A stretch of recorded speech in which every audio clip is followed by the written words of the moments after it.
오늘 본문에 나오는 이 12년 동안 혈루증을 앓는 여인과 또 12살 여자아이가 죽었잖아요. 또 어찌 보면 이 거라사 광인처럼 그렇게 부정한 자에 대한 그들이 또 생명을 얻고 온전케 된 이야기를 오늘 성경은 우리에게 들려주고 있습니다.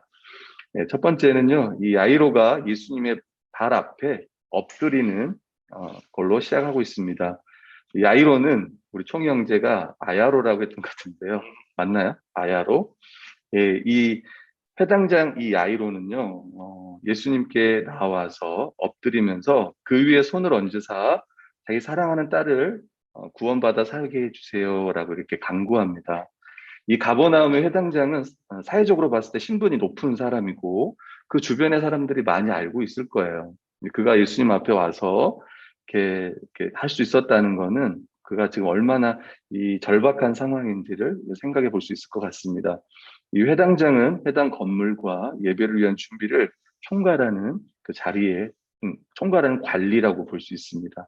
그리고 예수님은 이제 이와 함께 이제 길을 나섭니다. 수많은 사람들이 예수님과 함께 합니다.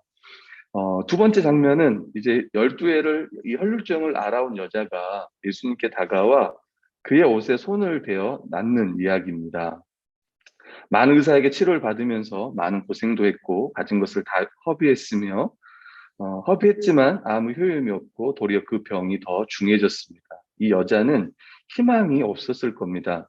레위기서 15장 25에서 30절 보면 여인의 피의 유출이 그 불결기가 아닌데도 여러 날이 간다든지 그 유출이 그의 불결기를 지나도 계속되면 그 부정을 유출하는 모든 날 동안은 그 불결한 때와 같이 부정한, 그러니까 여자가 생리를 해도 일주일 동안인가 이렇게 부정하다라고 성경은 이야기를 합니다. 아마 이제 이게 피가 왜 그럴까 했을 때 이제 죽음과 연결이 돼서 그런 것 같아요. 근데 그 이제 여인이 어떤 것을 만지면 그것도 다 부정하다라고 이야기를 합니다. 성경은 그것들을 만지는 자는 다 부정한지 그의 옷을 빨고 물로 몸을 씻을 것이며 저녁까지 부정할 것이요라고 이야기를 해요. 그러니까 그가 만진 뭐 침대라든가 또 심지어 사람이라든가 다 만지면 부정하게 되는 거예요. 사실 오늘 이 여자가 예수님 앞에 나와가지고 이렇게 두려워하잖아요. 예수님께서 고쳐줬는데 막 두려워한다고. 근데 왜 두려워했을까? 한번 생각을 해보면 왜 두려웠을 것 같아요? 여러 가지가 있겠죠. 뭐 예수님의 능력 때문에 두려워할 수도 있고. 아마 이 여자는 원래 그 상태일 때 갈 수가 없었던 사람이에요. 누구를 만지면 다 부정하게 되니까. 그러니까 아마 그런 것 때문에 두려웠을 거라는 거예요. 근데 이 여자가 예수님의 소문을 듣고 무리 가운데 끼어 들어와서 그의 옷에 손을 대었습니다. 여인은 예수님의 옷에만 손을 대어도 구원받는다라고 생각을 했어요. 야이로와 대조적인 여인입니다. 왜냐하면 이 야이로는 사회적으로나 종교적으로나 높은 위치에 있습니다. 근데 이 여자는요, 그런 위치가 아니에요. 심지어 예수님께 나와서 지금 자신을 고쳐달라고 말할 수도 없는 처지에 왜? 안지 격리되어 있는 상황이에요. 누구에게 나올 수 없는 거예요. 뭐 예를 들면 우리 지금 은경자매도 지금 대구에 격리가 되어 있습니다. 그래서 못 오는데 사실은 이제 뭐 이거는 코로나 때문에 이제 잠깐 격리되어 있는 상황인데 뭐 작은 일이죠. 근데 이 여자는 12년 동안 그 함께 할 수 없는 상황인 거예요. 왜? 그냥 가까이 가도 다 부정하다고 하니까 나병 환자와 같은 그런 이 여인의 상황입니다. 이 사람의 절망은 너무 조용해요. 야이로에 비하면 야이로는 딸이 죽었고 죽으려고 하고 막 공개적으로 와서 막 엎드리면서 고쳐달라고 하지만 이 여자는 그럴 수 없는 상황이에요. 그렇다고 해서 그러면 덜 절박하냐? 아니죠. 어찌 보면 그 야이로의 딸보다 더 절박한 상황입니다. 그리고 이 여자는 그 무리 틈에서 예수님에게 또 예수님께 그 가는 길에 드러나지 않게 조심스럽게 가서 그 옷을 이렇게 만지는 거예요. 여자가 예수님의 그 옷에 손을 대자 그의 혈류 근원이 즉시 마름에 계속 피가 나왔던 거겠죠. 근데 피가 딱 멈췄습니다. 그리고 몸이 깨달았어요. 예수님께서 자신을 고쳤다라고 깨달았습니다. 그리고 나서 이제 예수님께서 이 여자에 대해서 이제 물어요. 제자들에게 물어요. 누가 내 옷에 손을 대었느냐. 그러니까 당시 여러분 예수님의 손을 댄 사람이 엄청 많았겠죠. 수많은 인파가 예수님을 이렇게 하니까. 일단 우리 누구 옷을 좀 만질까요? 어, 정말 대단했을 거예요. 그 당시 예수님을 보면 뭐 옷만 만졌겠어요? 막 악수도 하고 막 그랬을 거예요. 우리가 악수만 하고 뭐 오늘 같으면 사인도 받을 수도 있고 어마어마한 일일 거예요. 옛날 뭐 가수들만 와도 막 난리 나는데 오늘날 뭐 유명한 가수가 누가 있습니까? 음, H.O.T인가요? 아무튼 실제로 그 당시에 이제 방송국 같은데 뭐 H.O.T들 뜨면은요 완전 거기 꽉 이렇게 못 들어가게 막고 막 그랬다고 하더라고요. 그러니까 그 수많은 인파 가운데 몰려가지고 예수님께서 이제 그 야이로의 집으로 가는 길이었던 거예요. 그때 아마 제자들도 그랬을 거예요. 무슨 소리냐고 뭐 만진 사람 워낙 많으니까. 근데 사실은 옷을 만졌기 때문에 이 사람이 나은 게 아니에요. 이게 그냥 본문에 나오잖아요. 그 마태복음도 나오는데 예수께서 돌이키사 그를 보시며 이르시되 따라 안심하라 내 믿음이 너를 구원하였다 하였으니 하시니 여자가 그 즉시 구원을 받으니라. 무슨 말이에요? 믿음 때문에 그게 받은 거지 옷 만졌다고 구원 받았던 건 아니에요. 그 사람이 이제 예수님에 대해 믿었다는 것을 또 예수님께 나갈 수 없었던 그런 상황들 때문에 예수님 옷만 이렇게 만졌던 거죠. 예수님 이 일 행한 여자를 보려고 돌려보셨고 그 여자는 자에게 이게 이루어진 일을 보며 두려워 떨며 그 앞에 엎드려 모든 사실을 여쭈었습니다. 그때 예수님께서 따라 내 믿음이 너를 구원하였으니 평안히 가라 내 병에서 놓여 건강할지어다라고 말씀하신 거예요.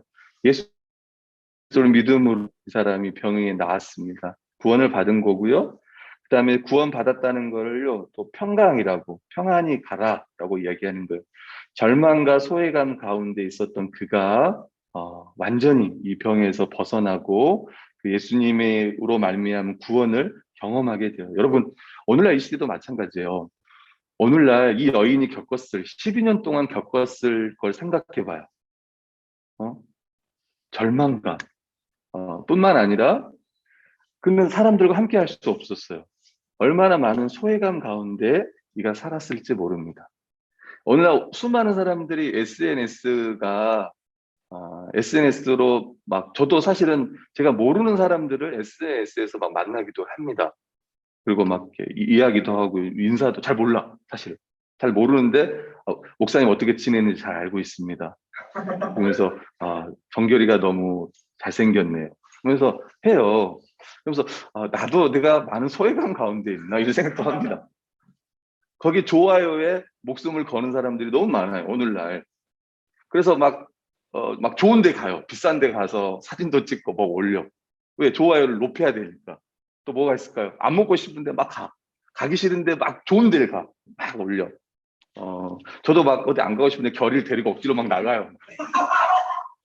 우리 집도 아니야. 나무집 아파트 앞에 가가지고 막 사진 찍어주고. 그래. 이번에도 아파트에 갔더니 그 쌍둥이 자매 5살짜리들이 아이가 와가지고 막 결이랑 놀고 사진도 찍고 SNS에 올리진 않았습니다. 왜냐하면 네, 난리 날 수 있잖아요. 초상권 침해로. 오늘 수많은 청년들이 SNS를 그렇게 해요. 실제로 우리 교회 청년은 사실 많이 안 합니다. 많이 안 하고요. 근데 다른 데를 보면 수많은 사람들 많이 해요. 근데 그게 또 다른 이야기로 하면 얼마나 많은 소외감 가운데 있다는 걸 보여주고 있어요. 그게 반증이에요. 그러니까 다른 사람들의 인정을 받고 싶고 다른 사람들이 알아줬으면 하고 근데 실제로 여러분 그걸 한다고 해서 유튜브도 마찬가지고 한다고 해서 정말 우리가 거기서 정말 평강을 누릴 수 있겠는가? 아니겠죠. 근데 오늘날 사회 전체가 그렇다는 거예요. SNS가 더 발전하면 더 발전할수록 사실은 더 소외감이 없을 줄 알았는데 상대적으로 이게 더 큰 거예요, 사실. 더. 그래서 오직 예수 그리스도만이 우리에게 참된 또 평강과 또 이것들 누리게 한다는 거 무엇보다 교회를 통해서 누릴 수 있다고 저는 생각해요. 이 절망, 이 소망은 이 소외감은 어디서 극복이 되냐면 결국은 교회입니다.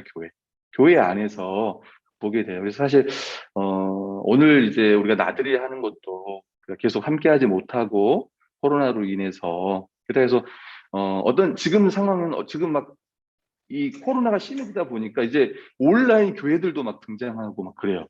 심지어 온라인 송도라는 표현도 쓰고요. 심지어 이제 온라인 사역이, 그러니까 그냥 온라인 상으로 성도들을 만나요. 이렇게 같이 이렇게 예배드리고. 그러다 보니까 이제 앞으로 점점 교제는 더 약화되고 아마 그럴 거라고 생각을 해요. 장점도 있겠지만 또 많은 부작용들도 있을 거라고 생각합니다. 그래서 저희는 조심스럽게 이렇게 4명씩 오늘 하루 같이 보낼 거예요. 저녁 먹기 전까지 함께 교제하고 할 텐데 어떤 팀들은 계속 먹기만 할 텐데 그러려고 하는 건 아니니까 맛있게 먹으면서도 같이 좀 못 나눴던 이야기들도 좀 같이 하고 그런 시간을 좀 보냈으면 좋겠고 또 한 주 동안 또 함께했던 지체들과 또 같이 또 연락도 하고 또 어떻게 지냈는지 서로 안부도 묻고 좀 그랬으면 해요. 네. 그리고 또 지체들이 연락할 때 좀 기쁘게 받아줬으면 해요. 이렇게 막 끊고 싶은 마음들 있잖아. 막 그 느낌들 있잖아. 왜 전화했을까? 막 이런 것들. 그러지 말고 기다렸다고. 전화해 주기를 정말 기다리고 있었다고. 어떤 분들도 기다려보고만 있는 분도 있는데 그러지 마시고 먼저 연락도 하시고 그랬으면 해요. 자, 이제 세 번째입니다. 회당장의 딸이 죽었습니다. 당신의 딸이 죽었습니다. 어찌하여 선생을 더 괴롭게 하나이까? 그때 예수님께서 뭐라고 하냐면 두려워하지 말고 믿기만 하라 이렇게 말씀했습니다. 여러분 사람들은요 죽음 앞에서 어찌할 수 없다고 생각해요. 사실 죽음 앞에서는요 우리는 아무것도 할 수 없습니다. 인간이 직면한 최고의 한계의 상황이 뭐냐면 죽는 거예요. 그래서 죽으면 끝이라고 얘기를 하는 거예요. 여러분 해당장은 예수님이 죽기 전에 자기 사랑하는 딸이 죽기 전에 예수님께서 오셔서 안수하여 살게 해줄 것을요 기대했어요. 그러나 이제는 딸이 죽었습니다. 이 상황에서 예수님은요 딱 이렇게 말씀했던 거예요. 두려워하지 말고 믿기만 하라. 믿기만 하라. 계속해서 믿음을 가지라, 믿음을 유지하라 이런 거예요. 더 이상 해결할 수 없다고 생각하는 이 한계 상황에 직면하면 보통 사람들은 다 믿음을 잃어버려요. 심지어 믿음을 잃어버릴 뿐만 아니라 불평, 원망 쫙 가요. 예수님 그렇지 않은 거예요. 두려워하지 말고 믿기만 하는 거예요. 여러분 인간이 당할 수 있는 가장 한계 상황은 죽음이라니까요. 여러분 죽음보다 더 큰 게 있습니까, 여러분? 없어요. 이 상황 가운데 예수님께서는 두려워하지 말고 믿기만 하라는 거예요. 여러분 진짜 죽음이 두렵습니까? 아니요. 실제로 죽는 거는요. 두려운 건 아니에요. 죽음은 순간이에요. 순간. 여러분 죽은 거는요. 진짜 순간이라니까. 여러분 우리 잠들 때 있잖아요. 나도 모르게 순간 딱 잠들잖아요. 순간. 죽음은 순간인데 그 죽기까지 그 두려움이 있는 거예요. 죽음 앞에 어떤 두려움, 공포감이 있는 거지. 죽는 것 자체는 사실은 진짜 일시적인 거고 순간인 거예요. 죽는 거는. 어, 여러분 로마서 4장 18절 25절 보면 아브라함에 대한 이야기가 나옵니다. 아브라함이 바랄 수 없는 중에 바라고 믿었으니 이는 내 후손이 이 같으리라 하신 말씀대로 많은 민족의 조상이 되게 하려 함이라. 그가 100세나 되어 자기 몸이 죽은 것 같고 사라의 태가 죽은 것 같음을 알고도 믿음이 약하여지지 아니하고 믿음이 없어 하나님 약속을 의심하지 않고 믿음으로 견고해져서 하나님께 영광을 돌리며 약속하신 것을 또한 능히 이루실지를 확신하였으니 그러므로 그것이 그에게 의로 여겨졌느니라. 로마서 5장 3절 5절 보면 이뿐 아니라 우리가 환난 중에도 즐거워하나니 이는 환난은 인내를 인내는 연단은 소망을 이루는 줄 압니다. 로마서 8장 28절 30절 보면 우리가 알거니와 하나님을 사랑하는 자 꼭 그의 뜻대로 부르심을 입은 자에게는 모든 것이 합력하여 선을 이룬다라고 성경은 말씀해요. 여기서 선을 이룬다는 건 뭐냐면 일이 잘 된다는 것보다 일이 잘 될 수도 있고 안 될 수도 있어요. 여러분 심지어 죽을 수도 있어요. 29절 보면 하나님이 미리 아신 자들 또한 그 아들의 형상을 본받게 하기 위하여 그러니까 결국은 선을 이루신다는 어떤 상황 가운데서도 예수 그리스도를 닮아가게 하신다는 거예요. 빌립보서 1장 6절에 보면 너희 안에서 착한 일이 시작하신 이가 그리스도 예수의 날까지 이루실 줄을 우리는 확신한다라고 이야기합니다. 너희 안에서 착한 일, 이 복음 전하는 일, 교회를 세우는 일 그리스도가 하셨으니까 그분이 오실 때까지 그것을 이루실 거라고 확신하는 거예요. 여러분 이게 믿음인 거예요. 믿음은 하나님께서 약속하신 바, 또 하나님께서 교회를 통해 그리스도 안에 교회를 세우시고 교회를 통해서 이루실 것들을요 확신하는 거예요. 그게 믿음인 거예요. 예수님께서 말씀하는 거예요. 지금 죽음 앞에 두려워하는 자에게 그 딸이 죽잖아요. 그 죽음 앞에 두려워하지 말고 믿기만 하라고 다시 한번 예수님께서 믿음을 이야기하시는 거예요.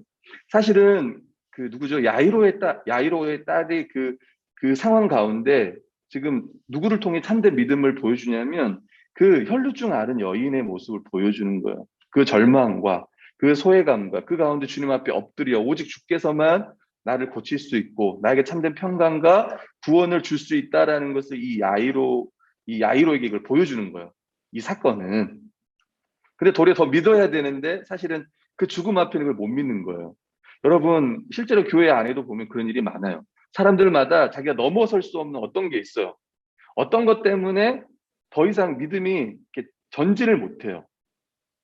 어떤 사람은 가족 때문에 그러고, 어떤 사람은 직장 때문에 그러고, 어떤 사람은 여러 가지 어떤 관계 때문에 그러고, 이걸 못 넘어가는 거예요. 못 넘어. 근데 그때 다시 한번 기억해야 될 건 주님의 말씀인 거예요. 그리고 그 상황을 넘어서 누구를 봐야 되냐면 예수 그리스도를 봐야 되는 거예요. 어, 그 상황에 될 수도 있고 안 될 수도 있습니다. 그게 우리 생각대로 잘 풀릴 수도 있고 안 풀릴 수도 있어요. 근데 그 너머를 봐야 되는 거예요. 너머를. 예수님은 회장당의 딸을 살리시고 죽음조차 이기실 것을 보여주셨습니다. 사람들이 떠들어요. 울며 심히 통곡합니다. 그때 예수님께서 말을 하는 거예요. 어찌하여 떠들며 우느냐? 이 아이가 죽은 것이 아니라 잔다 그랬습니다. 그때 우리 정민자매가 그런 이야기를 했어요. 예수님께서 이렇게 말씀할 때 사람들은 어떻게 반응했을 것 같아요? 정민자매 그때 집에 있을 때 그러더라고요. 뭐라는 거야? 지금 뭘 하시는 거야, 지금? 이렇게 사람들은 그래요. 여러분 생각해 보세요. 여러분, 누구, 장례식장 가서 이런 말 하면 안 돼요, 여러분. 죽은 것이 아니라 이건 자고 있는 것입니다. 그럼 여러분이 죽을 수 있을 겁니다. 여러분 죽이고 싶을 거예요. 여러분 죽이고 싶을 거예요. 하나님은 우리가 믿음을 가지고 사실 죽은 사람들의 신자들이 죽을 때 이런 관점으로 보기를 원하시긴 해요. 사실 죽은 게 아니라 자요. 여러분 성경에서 잔다는 것은 무슨 말이겠어요? 여러분 잔다는 것은 깨어난다는 거예요. 그러니까 부활을 전제하는 거예요. 그래서 실제로 고린도전서 15장 20절에 보면 그러나 이제 그리스도께서 죽은 자 가운데서 다시 살아나사 잠자는 자들의 첫 열매가 되셨다라고 이야기. 잠자는 자들의 첫 열매. 그러니까 그리스도 안에서 죽은 자들을 잔다라고 표현을 했죠. 그러니까 다시 일어난다는 거예요. 주님이 다시 오시는 그날 죽은 자들이 다 일어날 거예요. 이 몸, 죽어 있는 몸, 힘이 없어졌던 그 몸들이 다시 살아나게 될 겁니다. 영의 몸을 다시 새롭게 입게 될 거예요. 사람들은 이거에 대해서 비웃었습니다. 예수님 그들을 바깥으로 보냈고요. 부모와 제자들, 그 제자들 중에도 세 명의 제자들, 누구죠? 베드로와 야고보, 요한. 또 이게 보면은 그 뒤에 보면 또 제자도 나올 때 또 나와요. 베드로도 나오고 야고보, 요한 또 등장해. 예수님께서 마지막 그 기도할 때도 또 이 세 명만 데리고 가. 그래서 예수님 뭐라 그래요? 너희가 깨어 기도할 수 없겠냐? 시험 들지 않게 깨어 기도하라. 너희가 한 시간도 기도할 수 없냐? 이 제자들 데리고 계속 가. 여러분 잘 생각해봐요. 이 마가복음 누가 썼다고 했죠? 마가는 누구의 제자예요? 베드로의 제자예요. 베드로. 그러니까 사실 이게 누구에게 들었겠어요? 이런 이야기를. 어? 베드로한테 들은 거지. 그러니까 여기 보면 막 진짜 보지도 않는데 어떻게 이야기하지? 근데 베드로가 그것들 다 봤단 말이에요. 그래서 알려준 거겠죠. 사람들은 비웃었습니다. 예수님은 그 부모와 제자들만 딱 데리고 들어간 거예요. 그리고 이렇게 이야기한 겁니다. 달리다 쿰 이렇게 얘기를 한 거예요. 달리다 쿰. 근데 달리다 쿰 이렇게 한 게 아니래요. 막 소리 지르면서. 그게 아니고 진짜 그냥 사랑스럽게 말씀하신 거예요. 이렇게 소녀야 일어나라 달리다 쿰 이렇게 한번 옆 사람에게 해주세요. 자고 있는 분들이 있을 수 있으니까 달리다 쿰 달리다 쿰 달리다 쿰 정결이 자고 있는데 달리다 쿰 이렇게 소녀가 일어나서 걸었습니다. 그리고 먹을 걸 주라고 한 거는 그럼 죽은 사람이 먹는 일은 없습니다. 지금도 가끔 제삿날 이렇게 맛있는 걸 차리면 부모가 와서 먹는다고 생각하지만 다 자식들이 먹는 거예요. 살아있는 사람만 먹을 수 있는 거예요. 그래서 완전히 회복된 것을요 증명하고 있습니다. 이제 묵상과 적용을 하겠습니다. 여러분, 오늘 말씀을 통해 사실 이 여자는요, 남자 아닌 여자고, 이름이 없고, 또, 부정한 여인이었습니다. 근데 그 어떤 것도 예수님 앞에 다가가는 것을요, 막을 수가 없었어요. 어, 예수님이 직접 와서 안수하지 않아도, 그분의 옷에 손만 대어도 은혜와 평강을 입을 수 있다는 것을 그 여인은 믿었습니다. 그리고 신뢰했습니다. 그리고 예수님께 나온 거예요. 저는 오늘 말씀을 보면서 제가 처음 이 본문을 설교할 때 아마 옛날 한 10년 전의 이야기일 거예요. 저는 특별히 이 마가복음 5장 32절에 보면 예수께서 이 일 행한 여자를 보려고 둘러보셨다는 표현이 있어요. 예수님께서 이 여자를 둘러보신 거예요. 수많은 사람들이 모였어요. 이 여자는 정말 부정한 자예요. 그 중에 12년 동안 실제로 정말 사람들과 격리되고 소외되고 그 가운데 있었던 여자를 예수님께서 둘러보시는 거예요. 딱 찾는 거죠. 그 수많은 인파 가운데 딱 찾는 거예요. 둘러보셨다는 거. 저는 이게 은혜라고 생각합니다. 수많은 사람들, 어떤 사람들은 다 회당장을 주목했을 수도 있고 그 딸을 주님께서 고쳐주기를 원했을 거라고 생각할 수도 있습니다. 근데 예수님께서는 그 한 여자를 보신 거예요. 둘러보신 거예요. 근데 이게 그냥 그 여자뿐이겠냐는 거예요. 아니라는 거예요. 오늘도 예수 그리스도는 하늘 보좌에 앉으셔서 교회를, 우리를 둘러보고 계신다는 거예요. 믿습니까? 믿어야 돼요. 이 상황을 믿고 또 우리가 그 믿음의 길을 걸어가는 상황이 만만치 않을 거예요. 앞으로 이런 상황들을 많이 만나게 될 거예요. 야이로의 딸이 이 죽음 가운데 놓여 있는 이런 상황들을 많이 만날 거예요. 특별히 지금 이 마가복음을 듣고 있는 1차 청중들은 지금 로마의 어떤 핍박 가운데 있었던 고난받는 그들이었을 겁니다. 아마 진짜 수많은 사람들이 죽었을 거예요. 수많은 사람들이 사자밥이 되었을 거고, 수많은 사람들이 불에 던져졌을 거고, 그게 막 탔다고 했잖아요. 여러분, 종교개혁 이후의 기독교 역사를 들어보면, 처음에 이 개신교를 시작할 때, 뭐 영국에서도 독일에서도 근데 수많은 사람들이 죽었습니다. 이 신앙 때문에. 뭐, 한 번쯤 들어봤을지 모르는데, 제세례파들은요, 1만 명이 죽었고, 믿는 것 때문에. 영국에서도 일어날 때 어떻게 했냐면, 어떤 사람은 자기가 이제 그 당시는 이제 천주교죠. 카톨릭에서 이제 막, 개신교를 막 할 때, 너희가 그냥 다시 천주교로 돌아오면 용서해 주겠다. 글 써라. 다시 잘못했다. 글 써라. 그래서 클레머란 사람이 글을 썼어요. 오른손으로 글을 썼어. 그리고 그 사람을 이제 마지막 화형을 시켜버린다고. 근데 화형시키기 전에 그거 다시 이야기해요. 내가 잘못 썼다. 내가 잘못 썼다. 그리고 내 손이, 이 오른손이 죄를 졌다. 그러면서 불이 딱 붙을 때 오른손을 딱 댔다고 하더라고요. 그리고 그 불이 이 손이 다 탈 때까지 손을 빼지 않았다고요. 역사적 기록에 남아있는. 내가 오른손으로 내가 글을 썼으니까 난 다시 천주교로 돌아가겠다는 글을 썼으니까 이 불이 탈 때까지 손을 대고 있었다고 이야기했다. 이걸 치우지 않았다고 얘기했다. 그러니까 그 당시 로마 상황도 마찬가지인 거예요. 너희들 예수 그리스도 믿지 않는다고 이야기를 해라. 부인해라. 그러면 다 너희들 용서해 주겠다. 풀어 주겠다. 그렇지 않은 거예요. 그런 상황 가운데 이들은 오늘 주님의 말씀을 기억했을 거예요. 두려워하지 말라. 믿기만 하라. 이런 이야기 들었을 거예요. 사실 우리는 이런 상황도 아니야. 아주 이런 상황. 바람 조금 불어. 죽음도 아니고 우리는 바람 잠깐 불 때 막 흔들리고 막 그래요. 요동하고. 막 풍랑도 아니야. 살짝 파도 살짝 지나갔는데 그것 때문에 막 그래요. 두려워하고. 아닙니다, 여러분. 어, 야이로가 할 수 있는 일은 한 가지가 있습니다. 야이로. 딸이 죽었어요. 야이로가 할 수 있는 한 가지 일은 뭐냐면 이거예요. 그의 초점을 딸의 죽음에서 누구에게 옮기는 거냐면 예수 그리스도에게 옮기는 거예요. 야이로가 할 수 있는 그거밖에 없어요. 상황 가운데. 야이로가 했던 이 말씀은요, 예수님을 만나는, 예수님 믿는 우리 모두에게 주는 주님의 말씀이고 도전인 거예요. 여러분 기억하세요. 그리고 여러분 실제로 교회 가운데 믿음을 잃어버릴 만한 그런 상황 가운데 오늘 말씀을 기억하고, 지체들에게 말해주는 거예요. 두려워하지 말라고. 정말 예수 그리스도를 더 믿으라고. 우리 이렇게 권면할 수가 있는 거예요. 여러분, 사실은 이런 상황이 좋을 때만 여러분 믿을 거예요? 그건 누구라도 할 수 있는 거예요, 여러분. 좋은 상황에 예수님을 믿는 건 누구라도 할 수 있을 수 있습니다.